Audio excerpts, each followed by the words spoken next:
White house में हाल ही में हुई बैठक में माहौल बेहद तनावपूर्ण था। अमेरिका के पूर्व राष्ट्रपति डोनाल्ड ट्रंप और यूक्रेन के राष्ट्रपति वोलोडिमिर जेलेंस्की के बीच हुई इस मुलाकात का मकसद रूस यूक्रेन युद्ध को समाप्त करने और एक नई खनिज डील पर चर्चा करना था। लेकिन यह बैठक अपने असली मुद्दे से भटककर तीखी बहस में बदल गई।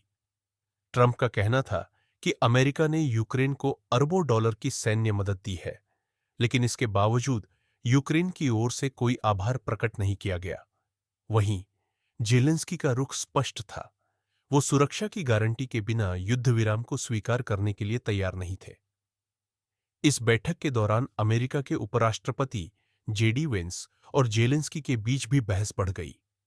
वेंस ने युद्ध को समाप्त करने के लिए कूटनीति की आवश्यकता पर जोर दिया, जबकि जेलेंस्की ने इसे लेकर नाराजगी जताई।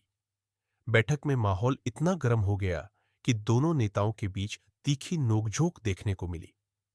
ट्रंप ने यह भी कहा कि अगर अमेरिका यूक्रेन को सैन्य सहायता नहीं देता तो यह युद्ध महज कुछ ही हफ्तों में समाप्त हो जाता। लेकिन जेलेंस्की ने इस बयान को हल्के में नहीं लिया और इसे चुनौती दी। ट्रंप ने बैठक के अंत में स्पष्ट शब्दों में कहा कि युद्ध विराम जरूरी है, लेकिन यूक्रेन इसे गंभीरता से नहीं ले रहा।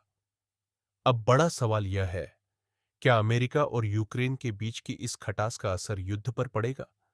क्या ट्रंप के सत्ता में लौटने से अमेरिका का यूक्रेन को दिया जाने वाला समर्थन कम हो जाएगा? और सबसे बड़ा सवाल, क्या यह तनाव दुनिया को तीसरे विश्व युद्ध की ओर धकेल सकता है? इस मुद्दे पर आपकी क्या राय है? क्या ट्रंप सही है या जेलेंस्की की चिंताएं जायज है?